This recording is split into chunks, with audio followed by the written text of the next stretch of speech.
He's active in both mentoring and helping students, and he's really, he's one of our go-to innovation guys. And Christopher, I'm going to turn it over to you. What would you add to focusing on the categories that we're focusing today? And let's share us some stories.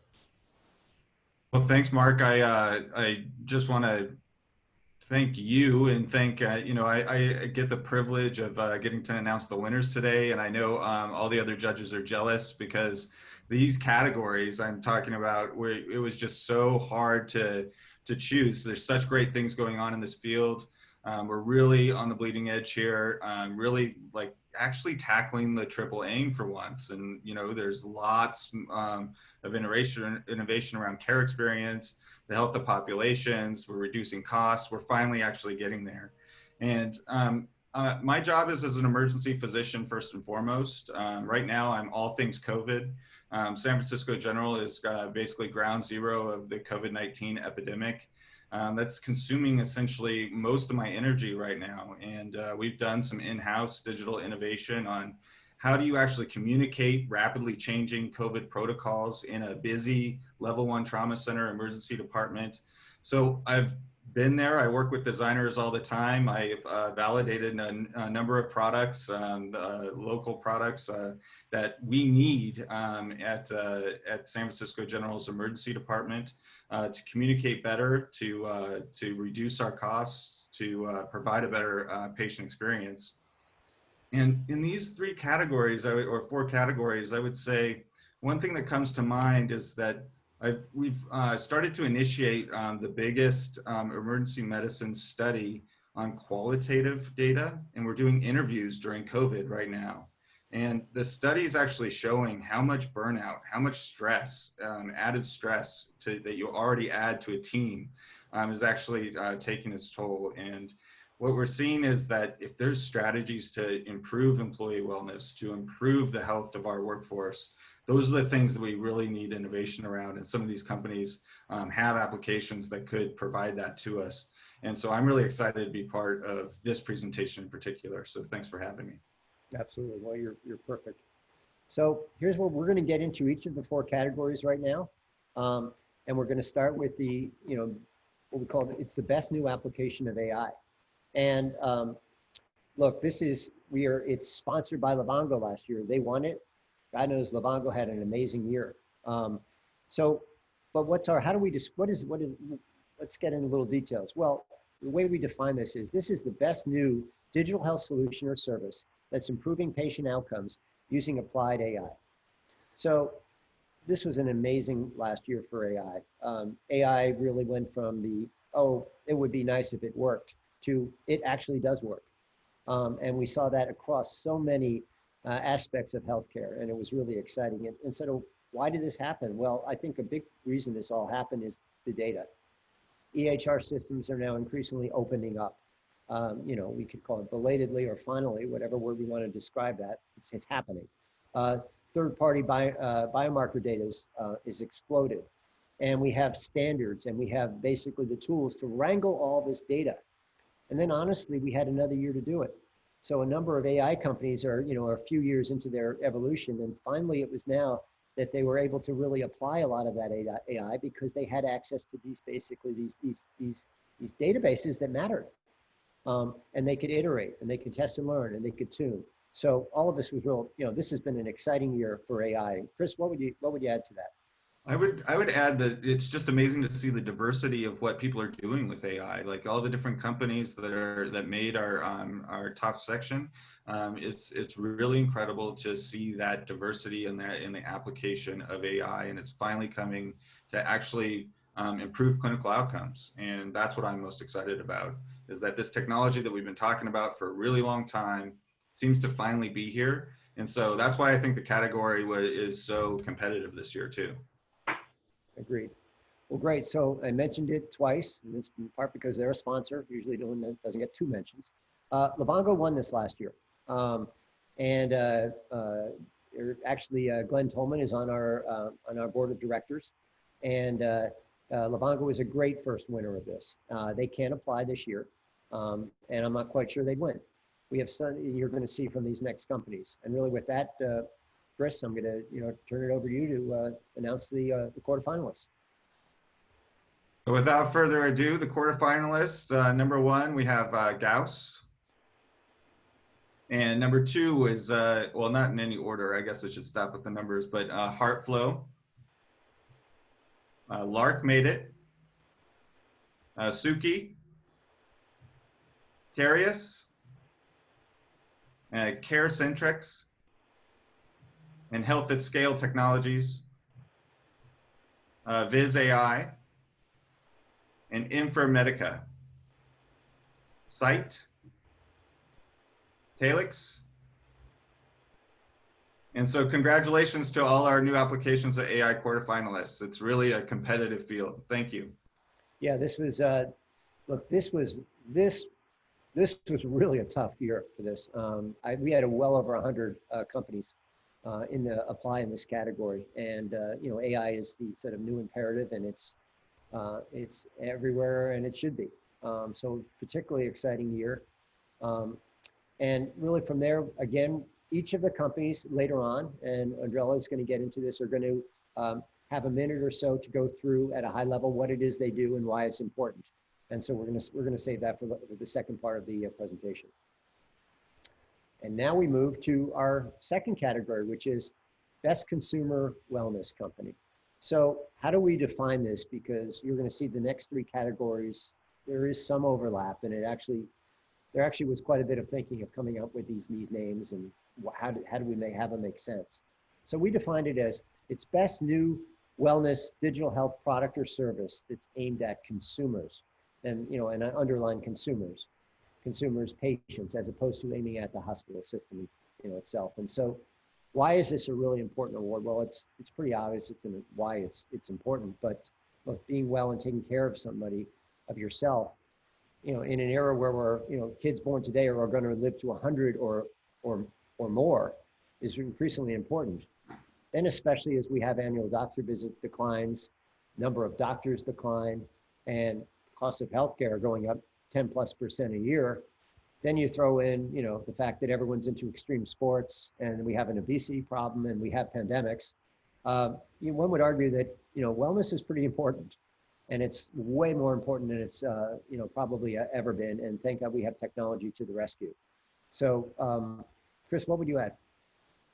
I think everyone on this presentation today and who will watch it later kind of understands the anxiety of the times right now, and just being able to have applications that are going to improve wellness. I think we can all resonate with why this is useful. What I was really struck by when we were doing the judging, though, is that there's been a lot of traction in this area, and it seems like companies have really focused in and started to use data to show that the applications actually are working, and so that's what I've been really excited about. Great. So last year, the category was called, we called it Consumer Wellness and Prevention, and an amazing company called Butterfly. And I know you guys don't know that won this category. They were redefining, basically ultrasound with the portable ultrasound system. And Butterfly has had a great year and was a great deserving winner last year. And this year, Chris? We got Ada, Inso,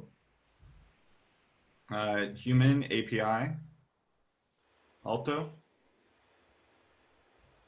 Evidation, Headspace, Luna, Clara, Mytonomy, Propeller, Moving Analytics, Aura, and congratulations again to all our consumer wellness quarterfinalists. Yeah, I mean, I think most of us, even people in the street know that some of these companies, these companies are reaching widespread, reaching everyone. And, congratulations to the quarterfinal round. It's going to be this is going to be a super tough semifinalist round because you guys are all really good, and you're all really starting to scale really nicely. Again, congratulations. So that brings us to our third category here. So best consumer prevention category. So this is different from wellness, and it's a slightly new category. And we ended up at this category, and we're really excited about it. So how do we define it? It's best digital health product or solution that helps patients keep diseases at bay. So, before we were talking about generally consumer wellness. Now we're talking about really technology that helps keep diseases at bay. This is sort of stepping up the scale. So really these are folks that have been diagnosed, that are being treated, and they're typically having their insurance or their payer in some way subsidize the journey, as opposed to maybe wellness, which is completely a consumer call. And it might be where there might be a supplemental health benefits to subsidize it. But in this case, insurers are much more involved. And it might, so that's really the fundamental difference of this category. Chris, what would you add? I was really struck by, especially in this category, the private and academic kind of coordination. It seems like a lot of companies are kind of going towards that validation aspect. And for me as an academic, I love to see that data of patients' blood pressures actually coming down, the actual hard factors. And I'm sure that the reason why they're doing that is because insurance companies also like to see those things. And so I really liked the amount of validation I saw in this category. Yeah, I'm there with you. All right, well now, turn it over to you. Kaia Health, and forgive me if I mispronounce that.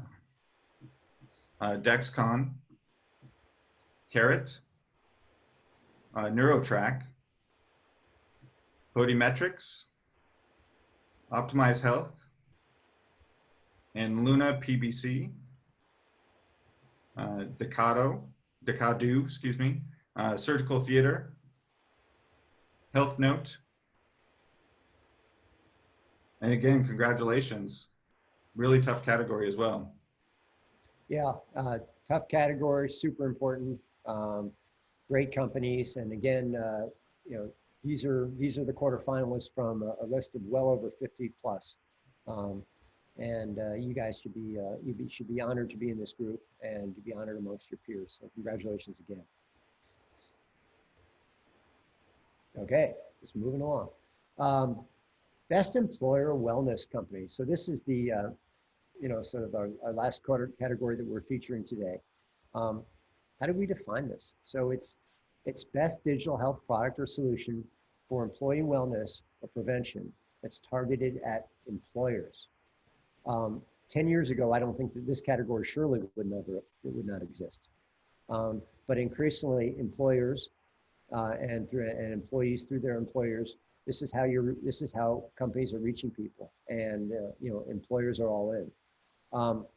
So really, you're seeing more and more employer subsidization, either through directly or through supplemental benefits. Not only, and it started, it's mental health, it's forms of prevention. It's really, but originally it was how do we keep, they were basically, a lot of employers I'd speak to would say, well, it was really important to figure out how to keep their employees in the office. And that's what, we said, well, let's make sure that we offer a lot of benefits. We want to keep them working. We want to keep them healthy, and we want to keep their family healthy. Well, obviously in the last, 6 months, it's moved well beyond that, and it's changed. It's now more about keeping them alive, keeping them healthy, keeping them engaged. And so you could argue this category is more and more important than it's ever been as it relates to COVID. And so we're really excited with some of the companies here. Chris? Yeah, I think this goes back to, my original preamble in that, we're really starting to focus in on kind of the mental health of our employees, of our team, especially those on the front lines of this pandemic. It's just an added stress to an already stressful environment. We were already, the emergency physicians already at the top level of burnout before the pandemic hit. And now with the ask to go in and take care of patients that potentially have COVID on a daily basis and to come home to your family is a much big added stressor. And on a small, in a different scales of that happen at every single company in this country. And so I'm expecting this category to grow, and the companies that are in it and currently are in the quarterfinals to have lots of market opportunity as this pandemic unfolds. Absolutely. So last year, great company called Sword Health won it, so they can't win it this year. And they were focusing on musculoskeletal care. Very deserving company, and they've had a really great year. And here he is accepting the award at last year's event. So our quarterfinals are finalists: Lark, Grand Rounds, Luna, Crossover, Kaia Health, Carbon Health, Capital RX, Amino, Hello Heart, Collective Health.